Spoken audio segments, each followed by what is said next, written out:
ጥዕና ሃበልና ክቡራንን ናይ ዩቲዩብና ቻናል ቤተሰባት ሕጂ ዝተሰምዑ ዜናታት ሒዝናልኩም ቀሪብና ኣለና።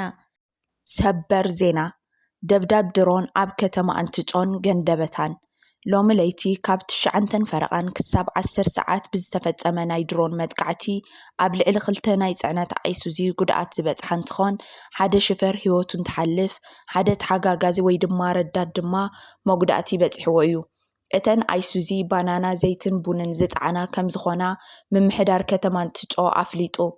እዚ ኣጋጢሙ ዘሎ ሓደጋ ብተመሳሳሊ ጉድኣት ክበጽሕ ስለ ዝኽእል ህዝብና ኣብ ጠቕላላ እንቅስቃሴኡ ጥንቃቐ ክገብር ከም ዝግባእ ተገናዚቦሎ። ካልእ ደብዳብ ድሮን ድማ ሰዓት 11 ፈረቓን ኣብ ገንደበታ ከባቢ እንዳማርያም ሸዊቶ ብዝተፈጸመ እንትኾን ኣብ ልዕሊ በርበረን ሸቐጣትን ዝጸዓና መኻይን እዩ። እቲ ደብዳብ ድሮን ተፈጺሞሎ።